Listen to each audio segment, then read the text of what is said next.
This week, I complete my collection of the big three. And I reap the remains of your nostalgia. Let's get ready to send 2020 to Soul Society.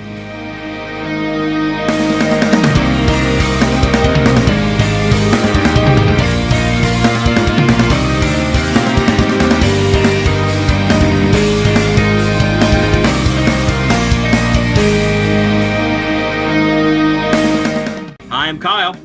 And I'm Garrett, and we watch anime. Garrett, this episode is number 33, which comes with two big milestones. The first is a congratulations to everyone out there and a big thank you for us hitting the 1,000 listen milestone on our podcast. So congrats to all you. And two, we have to round out our takes on the first seasons of the big three. This show, I would say, is the black sheep of the group. Not because of the outfits that they wear, but because we have a protagonist who is older, not hyperactive, brooding, and really doesn't have a goal to strive for. That's right, we take on everyone's favorite substitute Shinigami in a world of sword-fighting dead people, Bleach. But before we begin, Garrett, what are new fans expecting from this show? An inordinate amount of violence in the household. Yes, with like brothers against sisters and all that stuff. Or the dad that just constantly attacks the lead character out of nowhere. Who gives him like a missile drop kick out of nowhere for like staring Wake at him. This episode is also special because we brought someone back whose relationship with Bleach comes with amazing tales. So once again, we want to introduce our Weeb wannabe, Tavis. Welcome back to the show, Tavis. Great to be back. Bleach is my jam. I absolutely love Bleach, and I've tried to be a Soul Reaper many times. I just haven't found, what to stab myself with. I've tried everything: forks, floss, knives. Just need to find my right soul sword.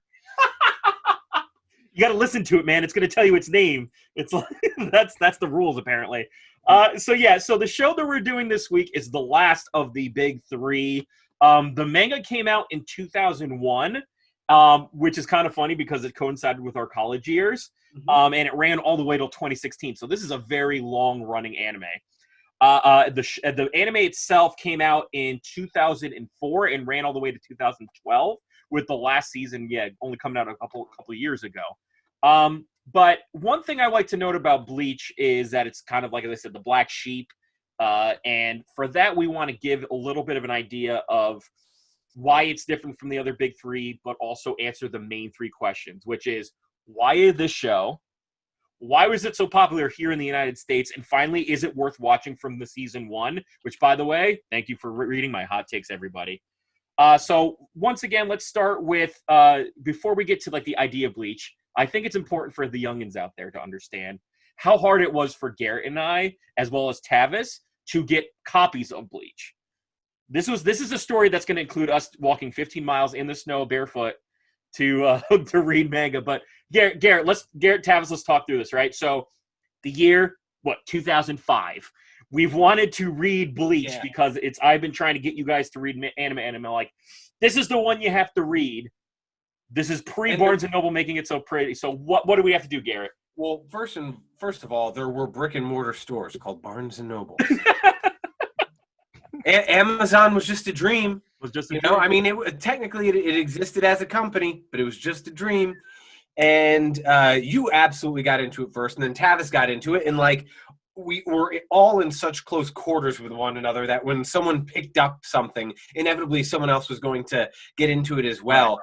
But when you think about the access that we have to manga and to anime now, it's kind of absurd what we used to have to go through, where you would have to go to a bookstore like Barnes & Noble, hope that they have it. If they didn't have it, you went to the Borders. If the Borders didn't have it, you drove 3 towns over to the other Barnes & Noble to see if they had it. And maybe you found a clerk who was like, oh, we don't have it, but I think I can order that for you if you want me to order it.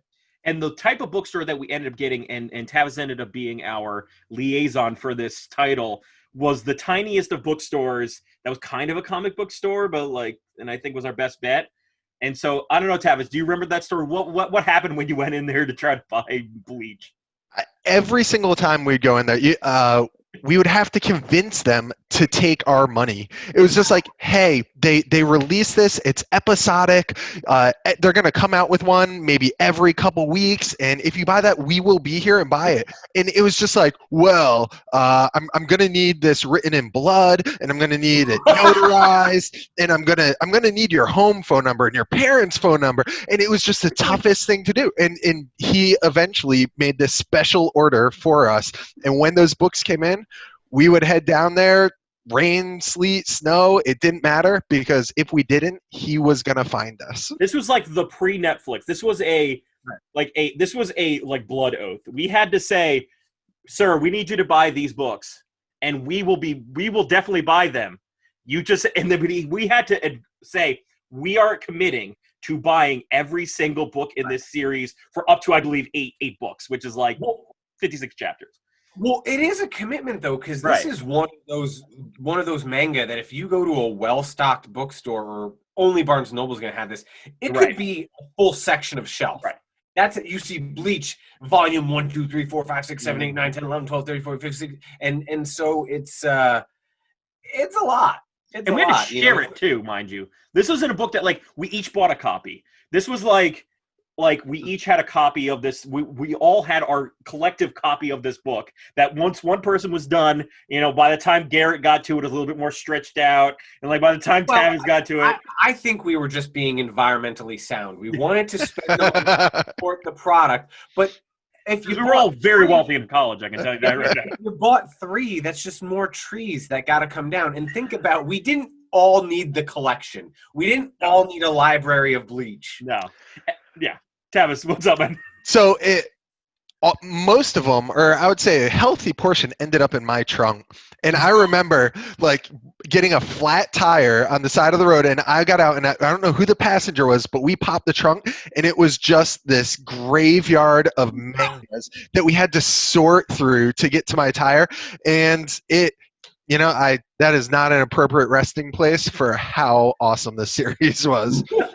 I want that. This is all to say that this show is special for the 3 of us. That's why we had you on, Tavis. Garrett, it means that you have some experience with it. So it allows us to kind of think a little bit deeper about this show, more than we would with other properties. But first off, let's talk about like initial impressions. When I, a young, strapping young college student who hung out with you guys, came up and said, I got this manga out there called Bleach. The title means nothing to anybody, right? Like, it still doesn't mean much to anybody. My wife keeps asking me what Bleach means, and I said, don't know yet. So I actually do know, because I did some research before we did this. Apparently, it's the artist Tite Kubo. He actually took it from the first album that Nirvana came out with. Has nothing to do with the book. It's just like, this is my favorite album. I'm going to name my anime after this. So that's what happened. But what was your initial impressions after reading like a couple of them, and then maybe even watching the anime? What are some first impressions of this show? I think it's got a good heart. It's got a good underlying story in terms of the lead protagonist's struggle, his demons, not literally, but figuratively, his demons and what he has to overcome. And I think that carries what at times can be a little silly, but it's a lot of fun too. Yeah. And what about you, Tavis? What did you think? So I like how he broke the mold, and you hinted at this a couple times. We didn't get that, I'm the quiet kid that sits in the back of the classroom, but I have secret potential that just needs an opportunity to show it. Right. And then I'll, step up and fill in this. Like, no, like the first episode and manga starts off, and he's just beating up a bunch of hoodlums. Like, he's already a badass, and he knows he's badass, and he's not trying to, like, hold back his power or anything like that. And I just like how it approaches the stereotypical molds that all the other animes take and run with it, and he just does his own thing with it. And not only that, but he tries to make it a given that I'm a badass. I start as a badass. I have this rarefied red hair for a Japanese boy. I can see ghosts, and this is my story. And it kind of blossoms into what it ends up being. So Garrett, walk us through the first 2 episodes, and Tavis and I will kind of go through. let's talk about the first 2 episodes. What happens to our main character, Ichigo Kurosaki, especially as he meets Rukia Kuchiki, who's one of his the side characters of this show? Right, sure. So, as you mentioned, the lead is Ichigo Kurosaki, and when he came on screen and we found out his name was Ichigo, my wife was sitting next to me, and she studied like a little bit of Japanese, and she goes, "That kid's name is Strawberry," and I was like, "Okay." But she's like, maybe it's just like a homonym, or like it sounds like something else. Because at one point he gives like some grand explanation as to what his name means, and I just the first guardian, because it comes to the 1 and the 5 Ichigo, yeah. And in my head, I'm just like, whatever, Strawberry. But actually, you've got red hair. You've got red hair. The first chapter of the book is Death and Strawberry. So yes, it is because it's called Strawberry. That is the actual reason. So yeah. The first scene that we open up on is he's been walking down this alley, and he's confronting this group of 3 kids, or hoodlums, as Tavis stated, and he's kind of giving them the business. And you see over on the side of the road that there is like a glass bottle or vase that has flowers in it that's fallen over, and he's accosting these kids and saying, "Do you know what that's for?" And they're like, "Oh, that's for the kid that died there." And he's like, "How could you, disrespect that? I'm going to teach you a lesson." He beats the crap out of him. And they run away scared because he's tough. He's cool. He's a good guy, and he was doing it for the right reasons. Mm-hmm. And then he turns around, and there's a ghost there. There's a ghost with a chain coming out of their chest, a little girl, and he says, You can be at peace now. You can relax. You can, go away. It's fine. I took care of you." So he can see ghosts, and apparently not everyone can see ghosts. He's Haley Joel Osment with red hair. But they give it away right away. Yeah, they're like, "I see dead people, by the way. Cue the credits." Right. From there, he heads home, and this is I joked about in the beginning with what we're to expect. We see a little bit of his home life. He lives with his father, who is, I think, internal medicine, a doctor, an internist, and his 2 younger sisters. Mind you, by the way, I never see them with any patients throughout this entire series. Mm-hmm. This man is got to be the worst doctor, because I've never seen a single person enter the door that's not a member of the family or friends. And can I say there's an awful lot of ghosts? So, like, not a lot of patients, lots of ghosts, and for whatever reason, all the ghosts are kids. And like, what is happening in this town where all the children are dying and no one's talking about it? This is the worst pediatric clinic ever. He drop kicks every single one of them to death. Well, and that's the thing. So Ichigo goes in his house, and his father's like, "Where have you been?" And like, super kicks him. He plays up the band. He's ready to sweet chin music him as soon as he comes in the house. But Ichigo fights him back, and they're just like quarreling just because he's like late for dinner, and you're supposed to be here by 7. Yeah. And you start to see while they're like tussling and having their sort of comedic relief portion of the show, the 2 sisters talk, and you see that one of them, probably the youngest, I actually don't remember the age of him, but the youngest, who is blonde-haired, blonde-brown hair, is very sweet and kind of idolizes her brother. And then the other one, who I think goes by Karen. Karin, yeah. Karen, who's very dark hair. She's very serious. She doesn't this isn't fun for her. Like, why? She always wants to talk to the manager. Yeah, you beat me to the joke, Karen. I was like, always questions why black people are in the neighborhood. Damn you, Tavis, you beat me to it. But yeah. But yeah, it's a loving family. And once again, this is not like, One Piece where Luffy, we don't know who his family is. Same thing with, Naruto Uzumaki. This guy, for all intents and purposes, save for not having his mother around, is a well-adjusted young teenage boy who just happens to see dead kids with chains coming out of their chests. So, But they find out that something is happening near the apartment. Something outside is going on. There's a disturbance in the city, and they go to see it. And it is this beast, sort of spider-like beast, right? Yeah. It's called a hollow. The creatures that you meet are called hollows. Right. And so he sees this creature. Well, it's like, imagine some very scary creature, but then they always put some very macabre mask on it. Yes. So that makes it look even creepier. Yeah. And there's this girl running down the street, and he grabs her hand and he says, "We're getting away from this. Let's go, let's go, let's go." And as they're running away and the creature is gaining on him, we're introduced to probably the second biggest character in the show, Rukia. Rukia? Rukia Kuchiki. Yep. So Rukia, who in the very beginning I was like, this is going to be an androgynous character who we have no idea if it's a boy or a girl, which they don't do. It ends up being a girl. Yeah. But she comes down, swords are swinging, and destroys this beast. And when she turns around and she realizes that Ichigo can see her, she's like, "Say what now?" Yeah. Right? Because she's a member of a group called the she sends people to Soul Society, so she is a soul warrior. Reaper. The soul Reaper. She's a soul sister. Hey, Mister on the radio. Soul Reaper, yeah, or Inigami, as the show goes. Yes. Oh God.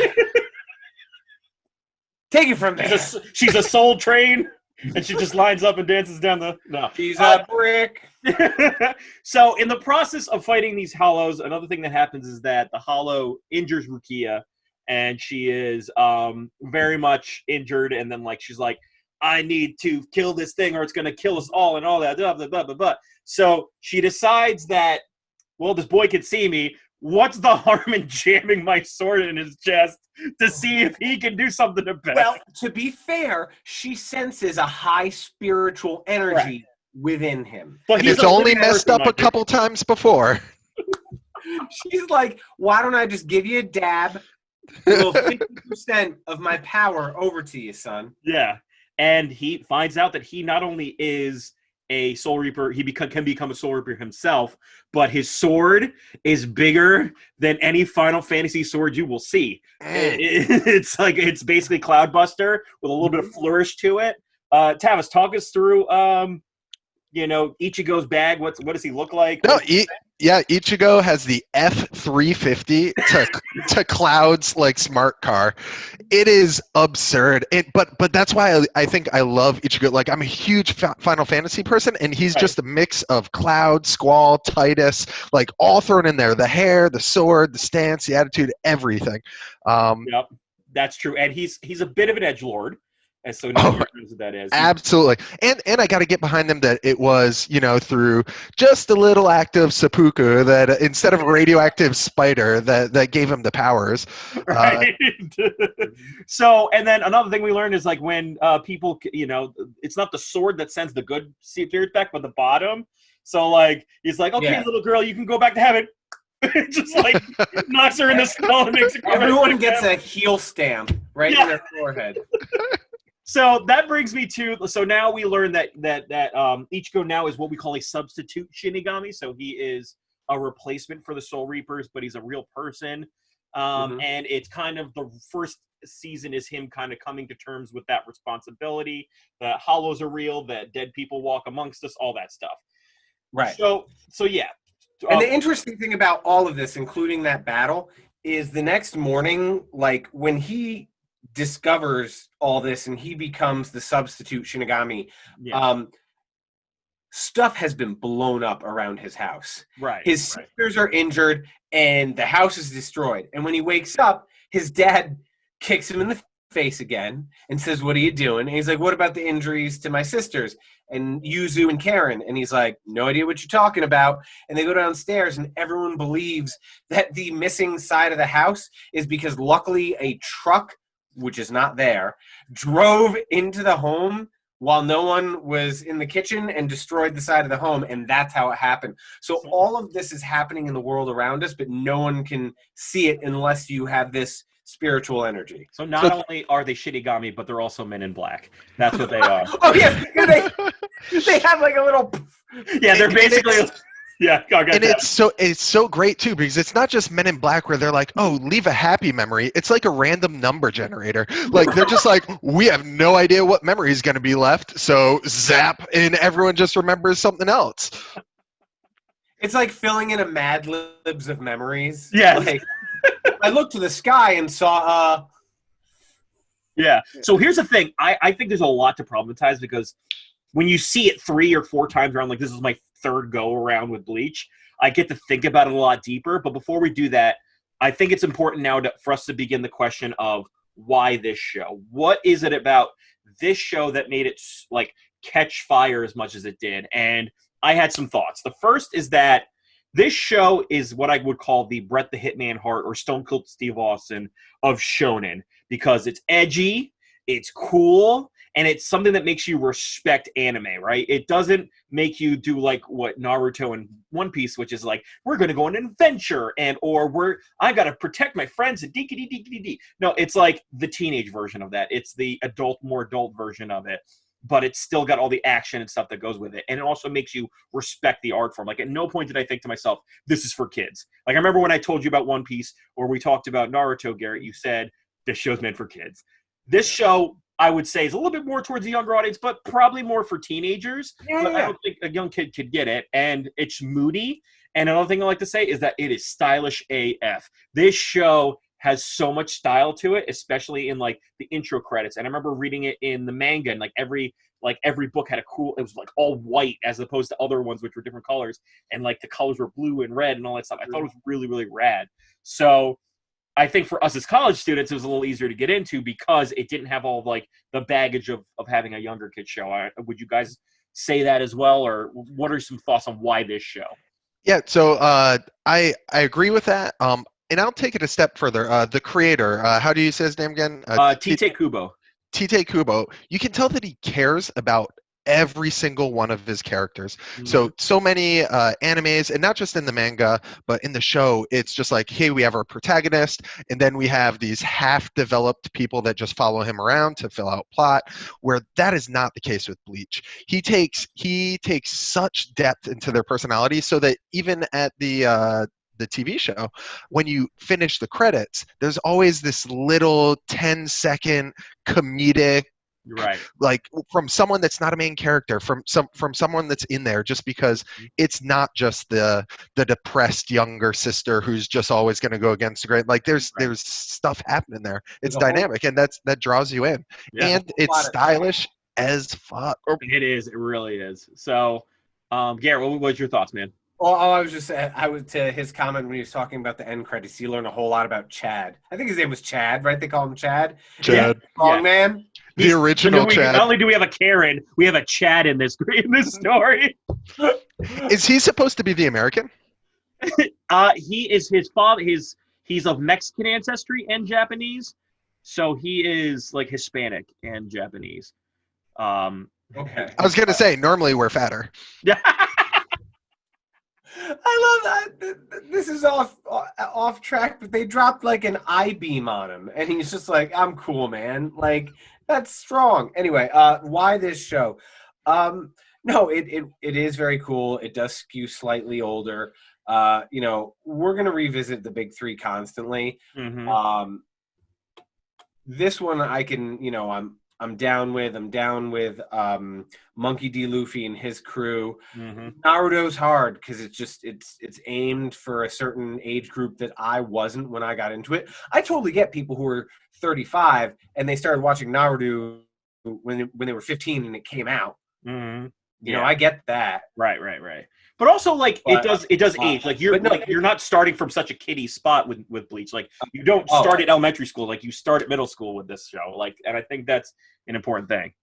While they're at school, I never feel like it's about being at school. Right? Yeah, dude. Like the high school is not an important piece for it. In fact, I want to assure you that as you go further into this show, as well as other things, high school will be less and less relevant as we go on. I mean, how can it be relevant with all the dying children in this town? Like that high school, soul-eating masked monsters, in like classrooms getting tossed for no reason.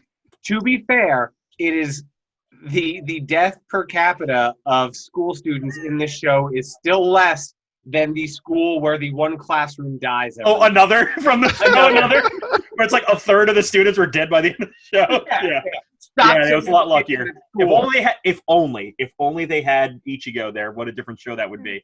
And I think this can kind of jump into, because I like, as much as it's like I want to give this one a lot of praise, there's a lot to problematize for it, but I also want to go to the next question of should you start from this point, right? And I would argue that The show is great because I think it has the best second arc of all anime. Like, once you get to the Rukia Soul Society arc, it is probably one of the best parts of the show. And what episode does that start at? I would say like after the Bounce arc. So you have to beat the filler. So I don't know, man, but it's gonna be a while. So that's when he's taking lessons, right? Garrett, by the way, that's season 3, and that's for episode 42. Okay. So, but that's like the best second arc of all anime, and I think it's great. The next thing I would say about this is that it's not too kiddie-ish once again, and I think the part of the show that drives this show becomes less about this story that it's showing, and it's more about sword reveals. And bear with me here. This show is as much about, like, what will this sword do next? How about his sword? What does his sword do? Oh, look at its Shikai. Look at its Bankai. Like, I think that's what I learned over time as this show goes on, is that, like, the story gets ridiculous. And the story goes... Wait, who else is getting swords? Because through the first 9 episodes, which is what I watched, you got one sword. But you then go to Soul Society where everybody's got swords. And their swords... Licensed to carry. Right, exactly. It's the Florida of heaven. And you... It's like Naruto with eyeballs. Like, oh my gosh, what does that eyeball mean? Ah! Right, and you're going to learn this as it goes on, the importance of Sanbakuto, and like they all do different things, and that's the point of the show, what drives the show. But I got to problematize it for several reasons, and we can talk this through. The first thing is the concept of death and afterlife in the show kind of doesn't work. First off is, okay, so when people... Yeah, so go ahead, Tavis, first. So the whole plot doesn't work. No, it doesn't. It really doesn't. That's why, like, when you watch it the third time, you can really pick it apart a little bit. So when people die, they need Shinigami to hit them with the right end of their sword to go to heaven. Once they go to heaven, they still go to this, like, classist world in which you can be in, like, good and bad parts of town. And then, this is all Soul Society, by the way. And then once you get to Soul Society, there's also characters that are born. So you're like, wait, so are you born as a dead person? Are you a dead person that could be? Okay. And then when you die as a Shinigami, you come back as a living person. And it's supposed to be like this circular loop, which you learn from the from the Quincy that you meet, not Quincy, Massachusetts, but the Quincy. And you're like, okay, so wait, so if I die, do I become a Shinigami? Like, it just doesn't add up to me. And the idea of, like, Soul Reapers having to hit you with a sword in order to make you go to heaven is really weird. And also, like, this sounds like it was brought to us by J.J. Abrams and the creators of Lost. Yeah, or when previously on Lost. Oh my God, I'm dead.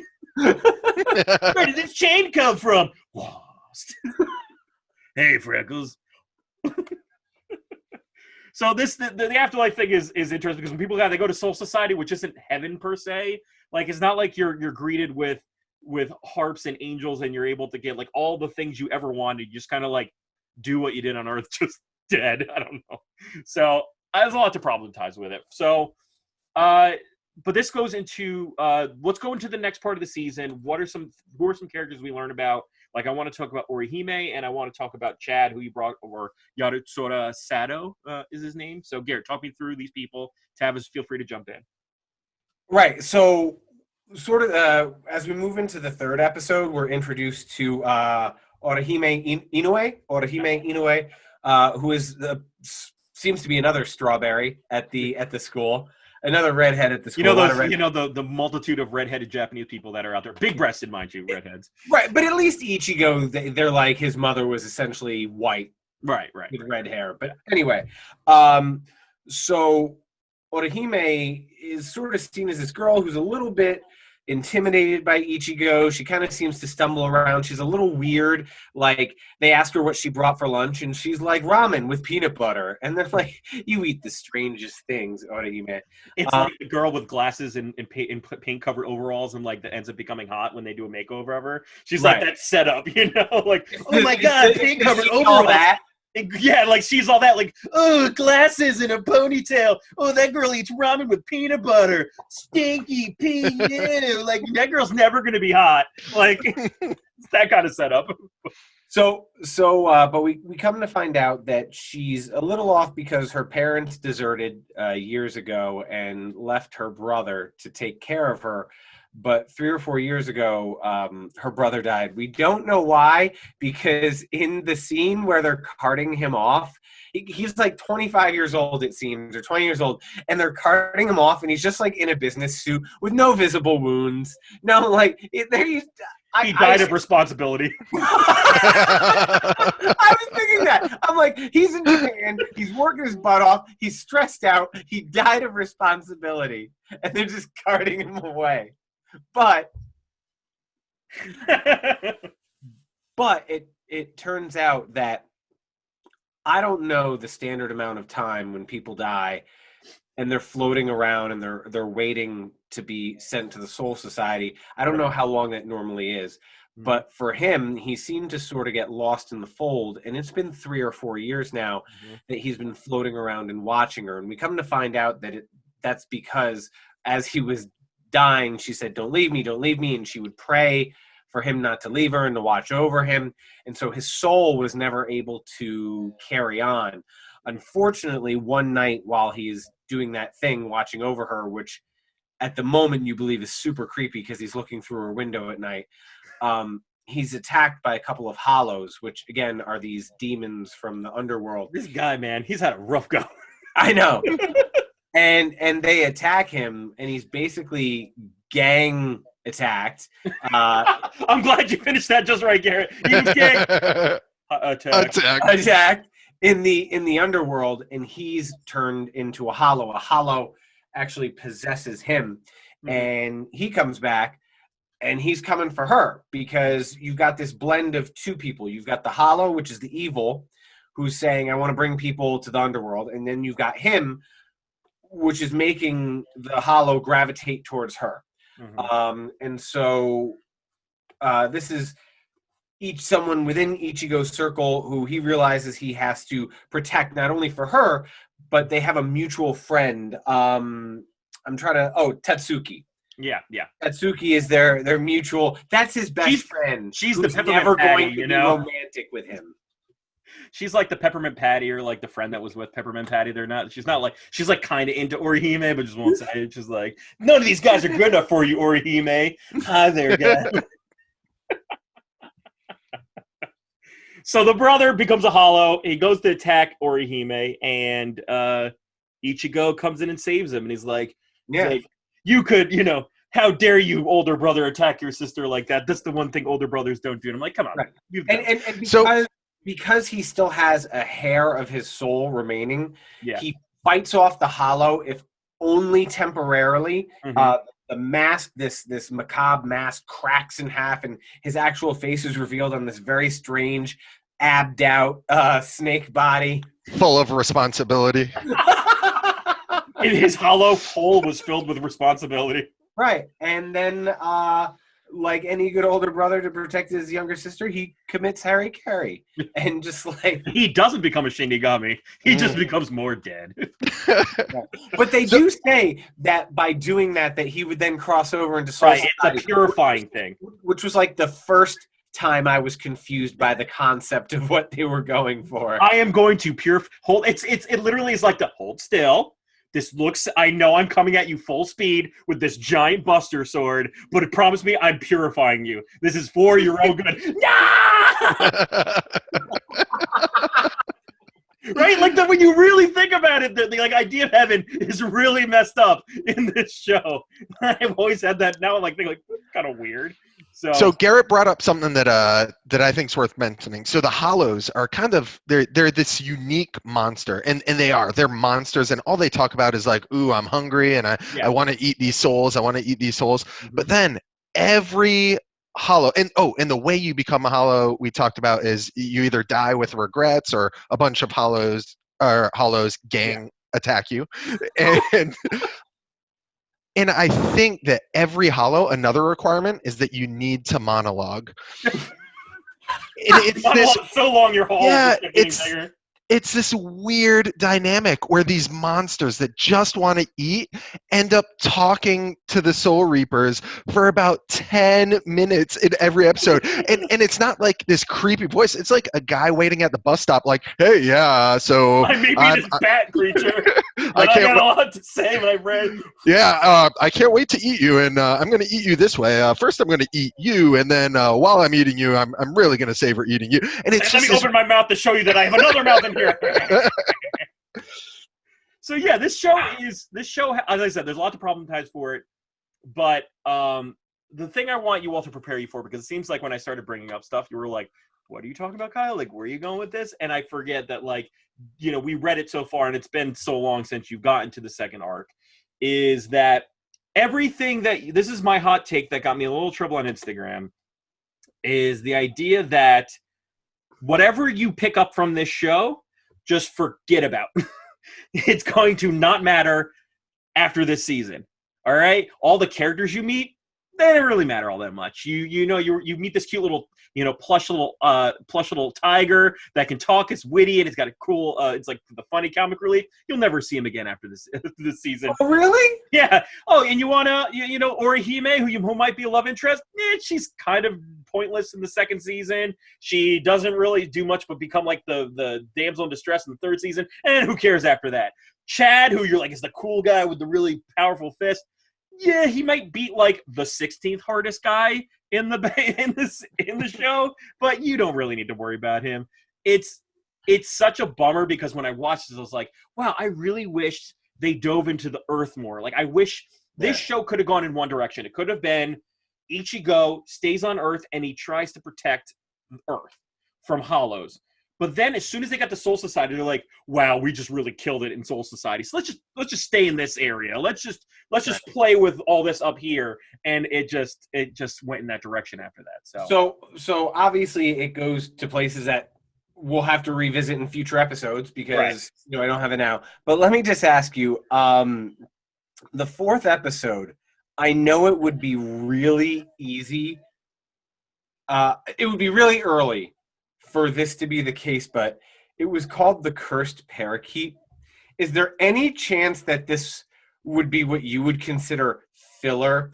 Because I got to be honest with you, an episode with a cursed talking parakeet absolutely seems like a One Piece 8-episode into the desert type arc that means nothing to anybody. Did you get to the end of that, though? I wonder. Like, did you get to the end of the Cursed Parakeet? Let me just look at the... So I feel like with those early ones, even though that's like, yeah, we're not going to see the parakeet again, it's bringing out other aspects of this life and death, because that Hollow that they killed in that episode was a truly evil Hollow. He was a serial killer that wasn't gang attacked, and you know when he died, but yeah, hey. Dead kid, another dead kid. Yeah, another dead kid, yeah. And when he died, he didn't go to that redemption. Like, he went to this, like, blazing level of hell. And that was kind of like the righteousness of the Soul Reaper side. So while I see it as, like, a filler plot that just had the token amount of dead kids, you know, I think it brought in that life and death aspect. And I will say it did provide some much-needed comic relief for me when Chad, who I really, really liked, can't see what he's fighting, and he's just, like, punching the air.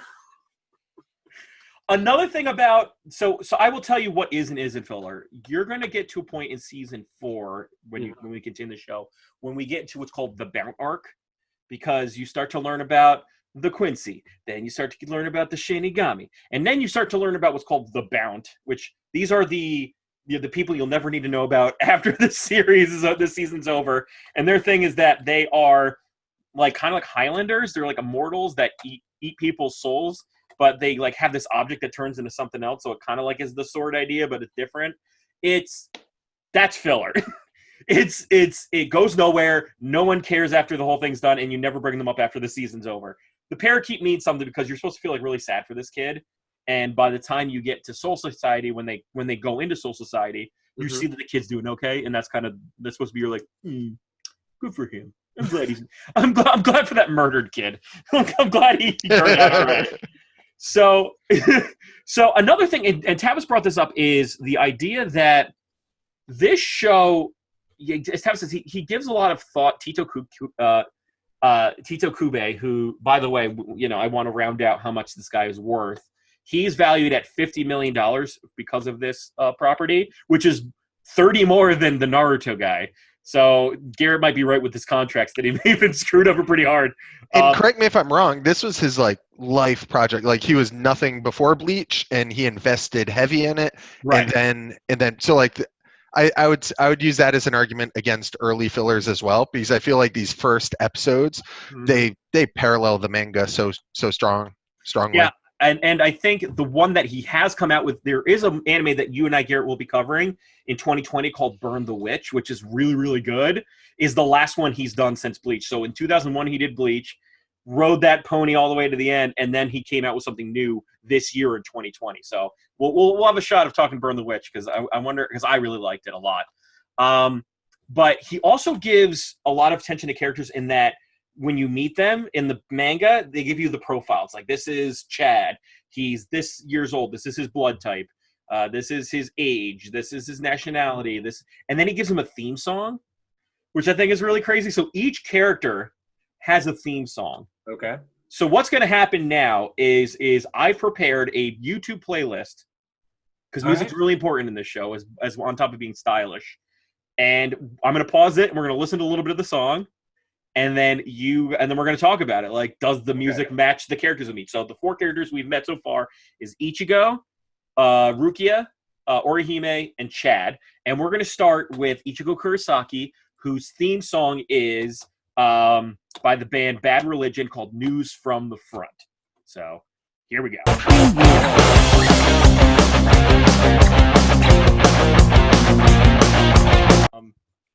All right, gentlemen. So we're talking about this song, Ichigo's theme song. If this is his like WWE coming down the Titantron theme song, what did you guys think of this song? I want Tite's Spotify playlist. Like, Tite's got a good taste, man. I've been listening to some of the stuff that he came out with, and I'm like, I missed this, man. This is good music. As far as the theme song for Ichigo goes, I feel like it's too motivated and driven. Like, he's very, I'll do the right thing, but only if it's close and personal to me. Like, I'm not going out there to save the whole world. And that's like a song with a purpose. It had words like groping man tides, and I didn't like that too much. Garrett, any thoughts before we move on? It was driving punk rock music. It moves the story along. It's inspiring. It makes you want to rock out and think that this dude is the man. But I agree with Tavis's assertion that it might not be an ideal match to Ichigo. All right, and so the next song that we're going to be playing is the song Wingstock by the rock violin artist Ashley McIsaac. Wait, Waynestock? Wingstock. Oh, okay. Not Waynestock. World 2 is different. A little different. Yeah, it's Wingstock. Like Wingstop, the place where you go to fall asleep eating garlic parmesan wings before. I'll be sure to cross all my T's and dot all my.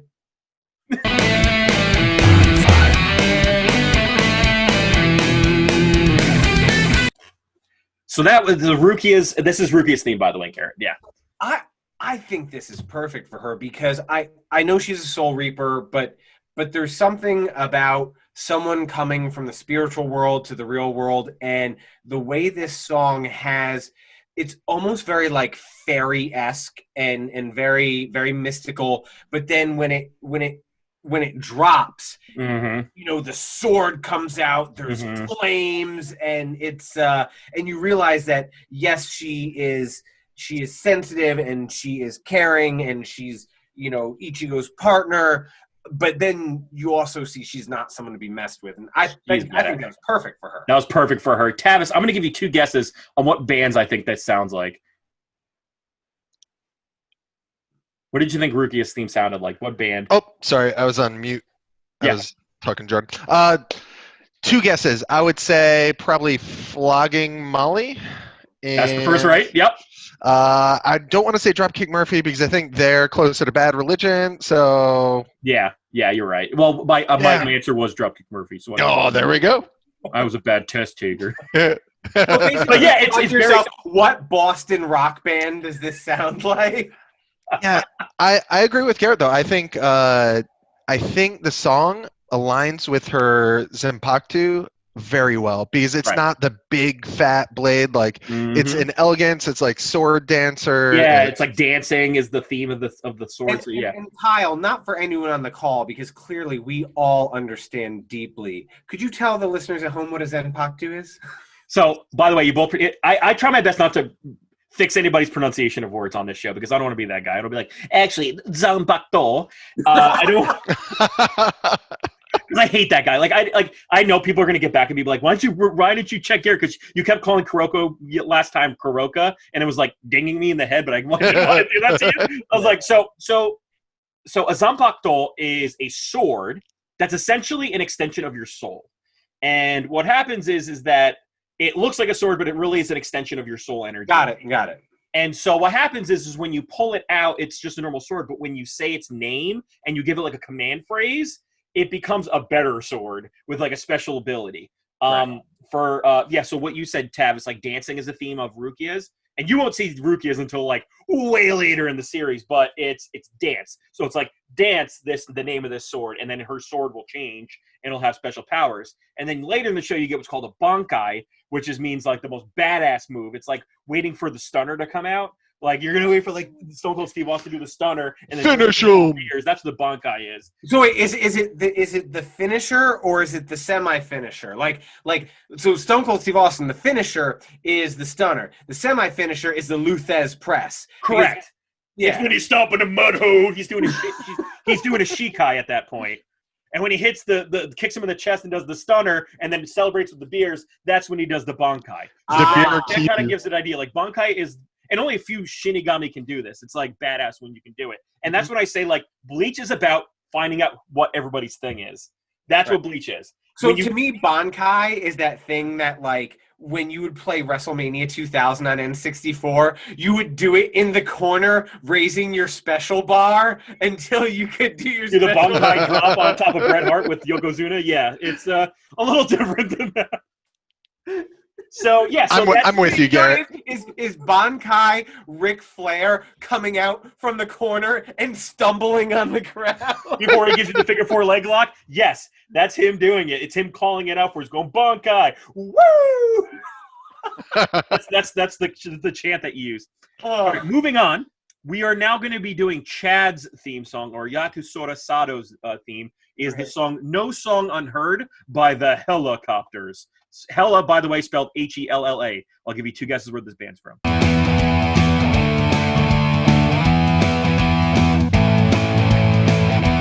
Yep. So this is his theme song. This is Chad's theme song. What did you guys think besides the fact that it sounded like You're Just What I Needed by the Cars? Or it sounded like, honestly, like Pete and Pete's theme song, like, yeah. It sounded like someone from a Nordic country was talking to me and singing. I love to drink 1.5 liters of beer when I go out with the ladies. Oh, okay, is it time to sing the song? That's a little Renhoek. A little, okay. Okay. Oh, speaking of which, I'm sorry. This is off topic. Everyone out there, if you are under 32 years old, you have no idea the joy that E-Bombs World brought us. Yeah, that was the end of the world. The other day, my wife was like, have you ever seen this video called The End of the World? And I'm like, I don't know. And she goes, it starts with okay. And I'm like, yes. Yes, we remember that. That was one of like the first 10 videos ever on the internet. Literally the first thing in my inbox. If we're all back 2,000 pages, that's the first thing in my inbox. And it was like CC, end of the world. That's what the subject line was. But yeah, I would say this is the most surprising of the songs. It sounds very upbeat for a guy who's a Spanish fist fighter who's also Japanese. I don't know. It didn't fit for me. But I was expecting something that would fall in line with like Spike Spiegel from Cowboy Bebop, or like something a little more. That's how I picture Chad whenever like Bakano. Yeah, like the Bakano. I think it was kind of cool though, and Chad's cool, man. Stuff just rolls off his back. I-beams, problems. They just roll off his back. He can launch a Japanese dead girl all the way across the room. I know. Which, by the way, was like the least climactic move ever. And it was funny because, like, let us never speak of this again. It's like your dad has you as a little kid in the pool, and he's like throwing you in the air, but he throws you a little too close to the concrete walkway around the pool. And finally, Garrett, you might need to help me with this. If you go to the show notes at the bottom, I have the name of Orihime's theme song. It's in French, and this woman is a Parisian too. So she, do you know how to? Can you pronounce that? I want to say it's like either ten va pas or ten va pas. Tan Vapa, yeah. Because I'm assuming the apostrophe is making you go like 10. No, it should be like 10 va pas. 10 va pas, which is done by, I want to say, is like the Debbie Gibson of France. So let's give it a shot. So yeah, this is Orihime's theme. It's kind of like Debbie Gibson, but like, you know, like. Well, I mean, the direct translation is "Don't go." So I mean, like Orihime, like talking to her brother, "Don't go," like I kind guess of over the head with it, you know. And this is kind of, and then Tavis, you can finish your thoughts because I had another one. What did you think about this song? Does it fit each Orihime's? Because she's more bubbly than this, I think. Yeah, I guess it's just very vanilla. It's like, but you know, vanilla gelato. It's not like vanilla ice cream. It does nothing for me. I hate to imagine the songs that didn't make the cut because this is very forgettable. Based on her character, I think it'd be better if you gave her like a B-52 song. Like, but it wasn't a rock, it was a rock lobster. Orihime. She's just a weird girl. Right. I agree. And I think it didn't do her that much service. But this is like, if I was to sit in a room or if I was to be at a Comic-Con, and Tite Kubo was taking questions from Americans, I want to meet Tite and say, like, does he actually know any language? Because it seems like when you meet new characters, not only do they have different abilities, but each ability is a different language. Like, Zanpakutos are in Japanese. Like, so when they say things, they're Japanese. When you meet the hollow baddies that you meet later, their moves are in Spanish. And then when you meet the Quincy, their moves are all in German. And I'm just wondering if, like, he knows anything, or he's just like, he just pulls out dictionary.com and just like goes like, hey, how do you say bloodsucker in Spanish? All right, I'll do that. Like, rise, chupacabra. Like I know he does that. Like, and I also, like, that's the one thing I always wanted to know was that back end. Yeah, and then I just think what it makes me think is that, like, there's a lot of music, like you said, Tavis, that I want to listen to from him, that I think he would actually make a really good playlist. So that's stuff I think. But the only song that I don't think deserves as much merit, because the one that I definitely want time to talk about the awesomeness of the opening theme song, that really gets me hyped, is the ending theme song to this show. My wife would sit on the couch next to me and she'd go, nope, don't like it, and would stand up and go into the kitchen every time it came on. Nope, don't like it. Tavis, what'd you think, man? I feel like it was an attempt to make people think about the episode after like the show's over. Like, you know, the movie theater, like the final like screen flicks, the lights come on and the crowd sits in silence. That was his attempt. And it just missed hard. And this is why I wonder about, like, if he understands what things are said, because to an American ear, it sounds like a terrible teenager who just learned how to play the guitar, learned to write her first love song, and did a terrible job at it. And it's like, as anybody who's a teenager for the first time writing a song does it, it's boring. I dislike it. But I do want to say that a song that belongs on my anime theme song playlist is the song Asterisk by Orange Range, which is the first song on the first opening of Bleach. I love this song, and I'm going to play it right now. Garrett, what did you think of the song? Because I think it really sets up the style of the show, and it really makes the show seem cool, but you're not going to be stressed out watching it.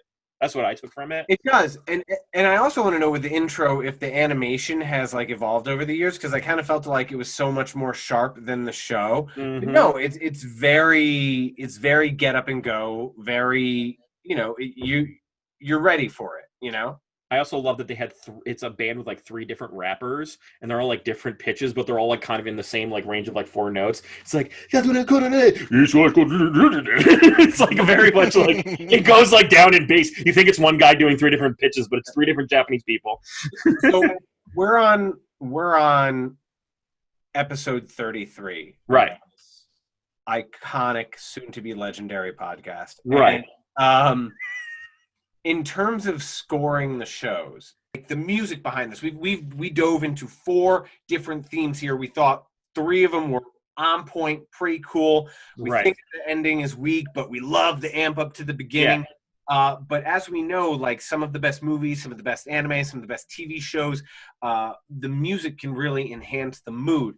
And so I wanted to know if Bleach was at your top, because for you, I have one that I would assume would be your favorite, and it's not this, but I want to know where you're at with this. Like in terms of theme songs and stuff like that for Bleach? Like, so I think if I said to you, Kyle, what is the best score of all anime, I think you'd say Samurai Champloo. Oh yeah, without a doubt. I think Samurai Champloo is the top tier because it honestly informs 2020 rap right now. Like you can't like how do you not like think of someone who was that forward thinking that did music for this very specific anime that we now listen to lo-fi hip hop as if it's, you know, people now study to this music. Like that is so influential. But I think shonen anime is great because it does play J-rock, and so I think a very close second is the J-rock songs from Naruto and Bleach. Bleach has this band called Asian Kung Fu Generation, which did Haruka Kanata,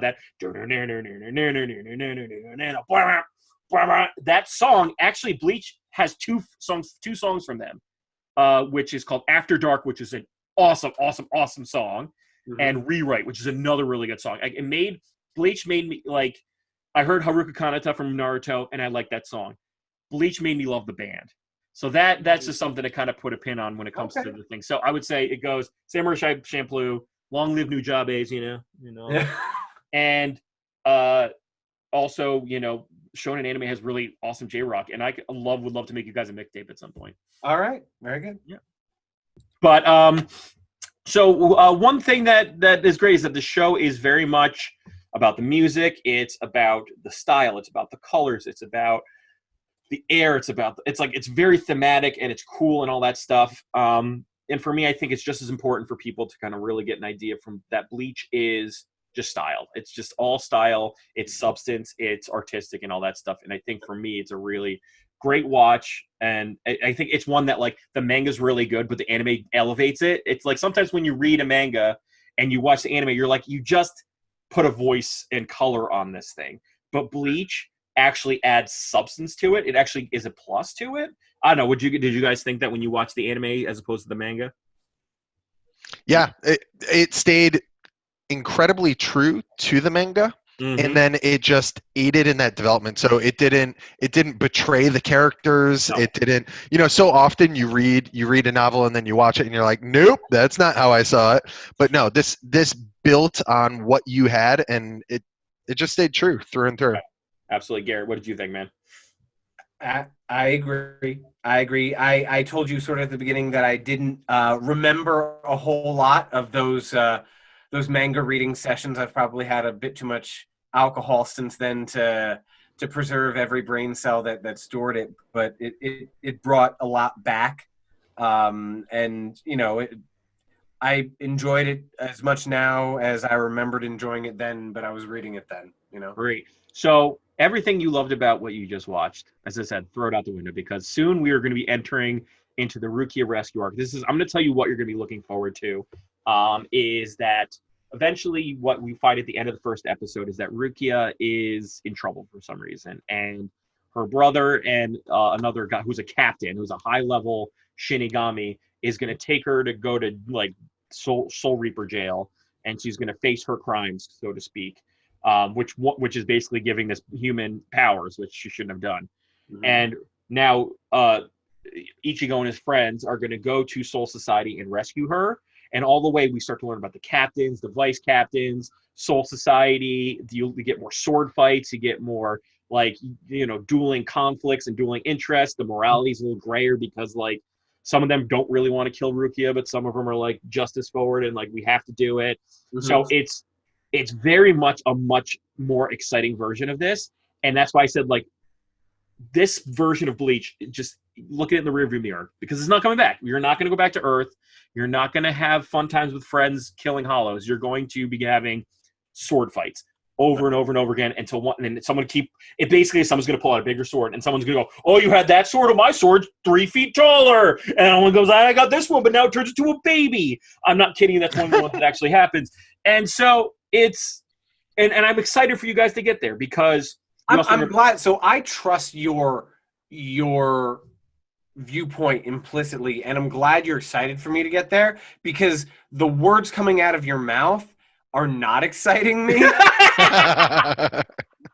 Because I'm like, okay, lots of sword fights, character development, see you later, awesome variety of people, see you later. So I'm clearly it's clicked with you, and I hope I feel the same way about it that you do. But as I said, your words do not match the emotions you're telling me that I should be feeling. But that's what you're gonna be looking for. Like I'd say, like look forward to, but really, it's like it gets bigger. Like the scale goes from this like kind of neighborhood based. It's like going from the Defenders to the Avengers, right?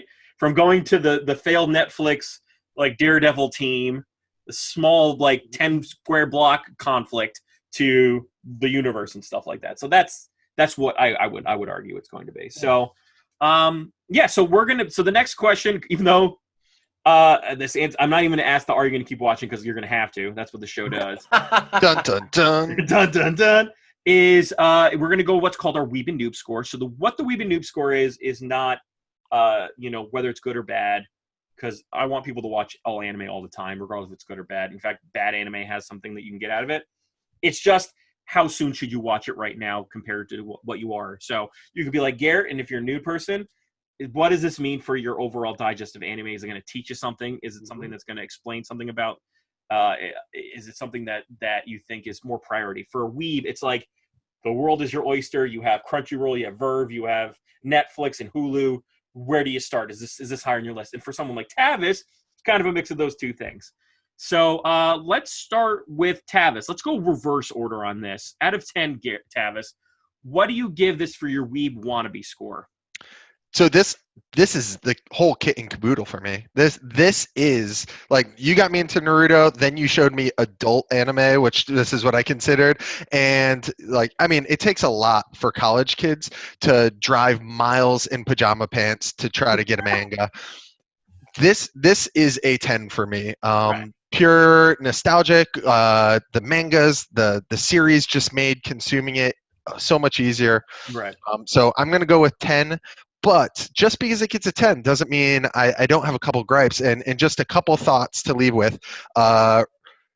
Rukia's glove, that's the original Thanos glove. I mean, she can punch souls out of people. Hollows have great dental plans. And there's so much magic and mystery in this, but the only way the Soul Society can work is through cell phone texts. Like, really? On a flip phone? I mean, those are 3 takeaways, but it's a hard 10. Good. That's awesome.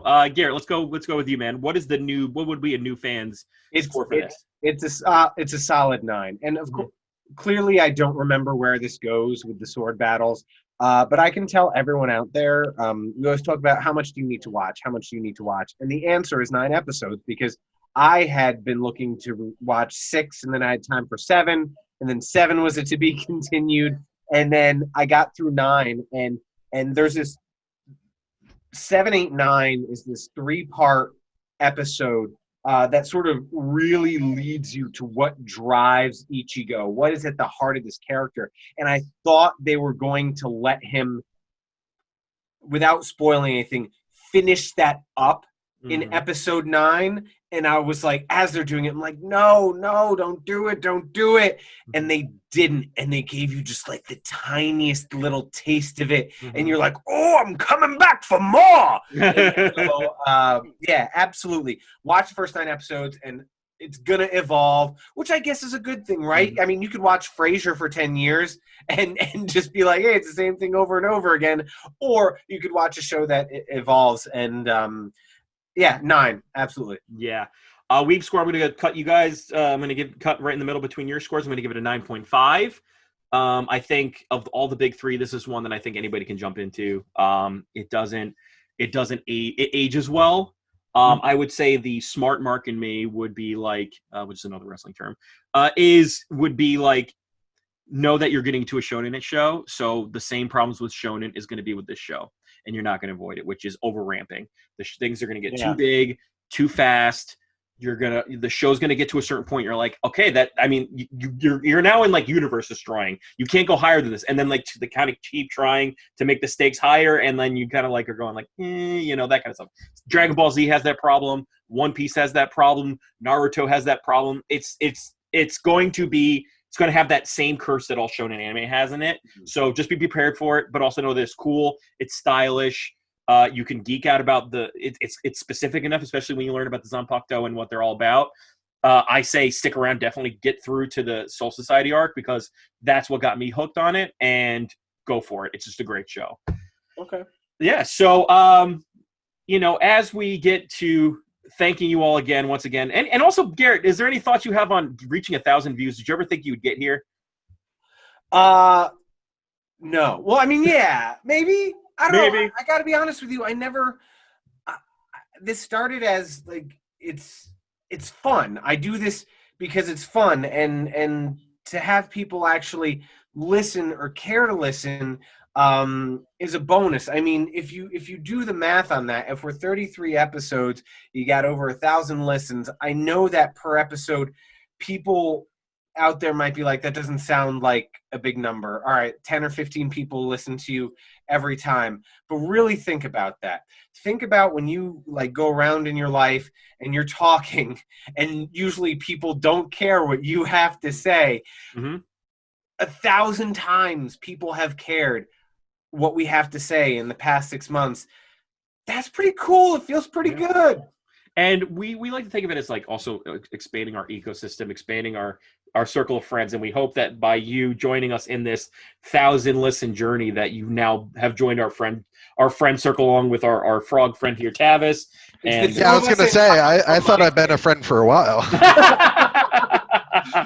But everybody else out there to know that, like, we want to hear your thoughts. When I say these things, when I always end the show with, I want to hear your thoughts, I legit want to know, because we kind of consider you guys all our family at this point now. Give us, we value your opinion just as much as ours. And so I want to thank people for really valuing our opinions on this stuff, valuing the kind of humor we bring to it, because as a fan, I don't want to be too up my butt about it.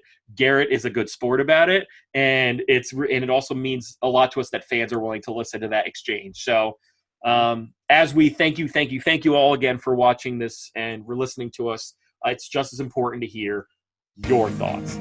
Is Bleach one of those shows that you think is the penultimate big three anime? Do you love it for its sword fighting? Do you think Ichigo's the coolest character? Do you think the dead person theme is really cool? Or is it a little bit too edgy, a little too teenagery? Does some parts of it not stick right with you? Let us know in the comments below, because we really want to hear your thoughts, especially on the hot take that I just gave. We want you to listen to all of our podcasts, especially on anchor.fm/wanwapodcast. You can also follow us on social media, on Twitter at Weeb_noob, as well as on Instagram at wanwapodcast.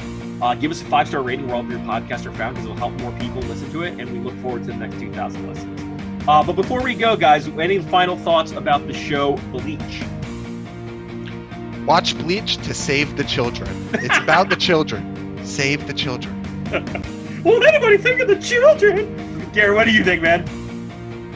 I just can't wait to see who has the biggest, blackest sword.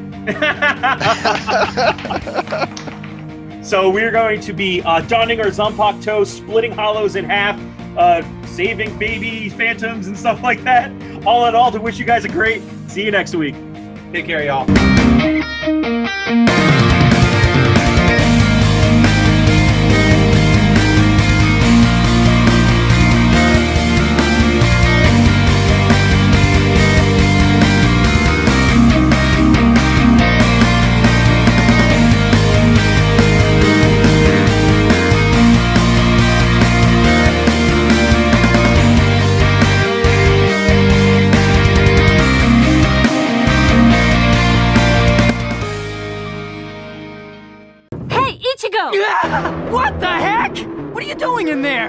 Are those my sister's PJs you've got on? I'll explain later. We've got orders. Orders? We're not alone. Wait, what are you saying? Get down!